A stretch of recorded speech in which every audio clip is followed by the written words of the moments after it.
Gel, sécheresse, inondations. L'année 2022 aura été à nouveau marquée par différents incidents climatiques qui impactent fortement l'agriculture et qui deviennent de plus en plus récurrents. Les chambres d'agriculture se sont mobilisées pour trouver des soutiens à court terme. Elles s'engagent aussi dans la mise en œuvre d'un plan d'action et d'accompagnement pour favoriser sur long terme la résilience des agriculteurs face à ces bouleversements climatologiques. Bonjour, donc Sébastien Windsor, agriculteur en Normandie, polyculture élevage et président des chambres d'agriculture de France. Alors je voulais revenir sur le rôle des chambres d'agriculture face à la sécheresse qu'on a vécue ces derniers mois. Le rôle des chambres d'agriculture, il est vraiment à 3 niveaux. Le premier niveau, c'est un rôle à court terme, où on est là pour gérer et accompagner la crise. Participer au comité sécheresse, participer aux réunions avec le ministre pour essayer de débloquer, déployer un maximum d'aide pour les agriculteurs qui sont touchés, en faisant la preuve et en investissant du temps pour montrer le manque de fourrage et le chiffrer. Ou les pertes générées sur l'arboriculture, sur la viticulture, sur les grandes cultures. Dans la foulée de celle-là, il faut accompagner les agriculteurs qui sont face à ces problèmes-là. Quand on a un éleveur face à soi, qu'est-ce qu'on fait? La première chose, c'est d'estimer les fourrages qu'il va récolter, y compris ceux qui vont rester récoltés, les maïs, etc., leur qualité, et puis de faire un bilan fourrager pour le reste de l'année à venir et regarder avec lui quelles sont les alternatives, comment on peut l'aider à s'approvisionner dans un marché qui est très tendu, puisque tous les éleveurs cherchent à racheter des fourrages dans ces périodes-là, et comment il peut au mieux optimiser son cheptel pour passer l'hiver le plus sereinement possible et en ayant une solution pour nourrir son troupeau la plus économiquement viable. Une fois qu'on a mis en place ces solutions court terme, on est quand même aussi dans l'obligation de probablement se projeter un peu plus loin et de se dire il faut vraiment qu'on regarde comment on accompagne ces exploitations pour les amener à être plus résilientes face à tous ces incidents climatiques. Et pas que la sécheresse, le gel précoce, l'excès d'eau qu'on peut avoir en hiver, etc. etc. Et là, on a un certain nombre d'éléments à notre disposition. D'abord, un diagnostic par territoire, on l'a fait par région, mais en descendant à l'échelle de micro-régions, qui permet d'imaginer ce que sera l'impact en 2030, en 2050 du changement climatique.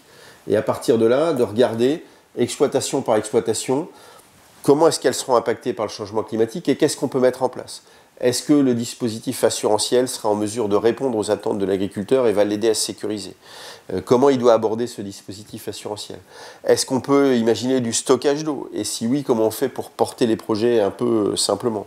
Et puis, quelles sont toutes les autres alternatives qu'on peut mettre en place? Est-ce qu'il y a des changements dans les cultures? Est-ce que je peux remplacer un bout de mon maïs par des métailles? Est-ce que je peux mettre en place de la culture de luzerne quand je suis éleveur? Est-ce que je peux changer de variété? Est-ce que je peux changer les cultures que j'utilise sur mon exploitation? Est-ce que je dois changer des choses dans mes bâtiments?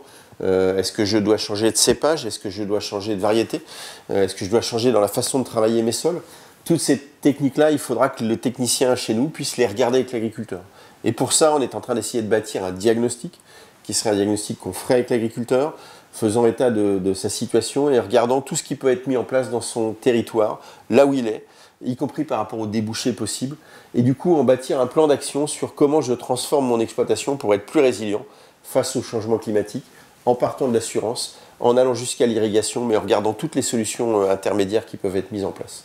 Et puis ça doit nous amener à voir ce plan de transformation de l'exploitation de l'agriculteur, et là on devra l'accompagner aussi dans tous les dispositifs d'aide pour s'assurer qu'il ait les financements pour mettre en place ces changements sur son exploitation et qu'il ait toutes les aides publiques nécessaires. Et puis le dernier message sera aussi de regarder avec lui qu'est-ce qu'on peut faire en termes de lutte contre le changement climatique, parce qu'on peut mettre en place les palliatifs, mais il faut aussi s'interroger sur qu'est-ce qu'on peut mettre en place pour lutter contre le changement climatique. Comment est-ce que l'agriculteur peut stocker du carbone dans ses sols, dans ses haies s'il a des haies, en plantant des arbres éventuellement ou de l'agroforesterie s'il n'en a pas, qu'est-ce qu'il peut mettre en place et quelle valorisation il peut tirer de ce carbone, parce que l'essentiel c'est que ça reste aussi un enjeu économique et que ça améliore la viabilité économique de l'exploitation et que ça ne vienne pas la dégrader, parce qu'il aurait des dépenses complémentaires sans revenu. Et donc c'est le troisième sujet sur lequel les chambres sont en train de se mobiliser, la capacité à mesurer ces crédits carbone, en lait comme ça existe déjà à partir des diagnostics CAP 2R aujourd'hui, mais demain en grande culture, en porc, en volaille, en viticulture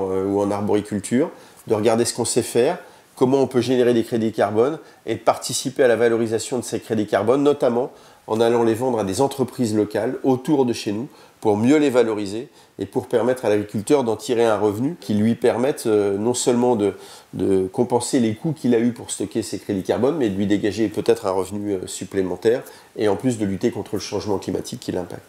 Donc voilà les 3 volets. Un volet accompagnement court terme, un volet accompagnement aux transformations et aux mutations de l'exploitation par rapport à ces changements pour la rendre plus résiliente, et puis un volet aller chercher de nouveaux revenus et participer à la lutte contre le changement climatique par le stockage du carbone. Ça me semble 3 pistes intéressantes sur lesquelles les chambres sont en train de se mobiliser pour mieux accompagner les agriculteurs.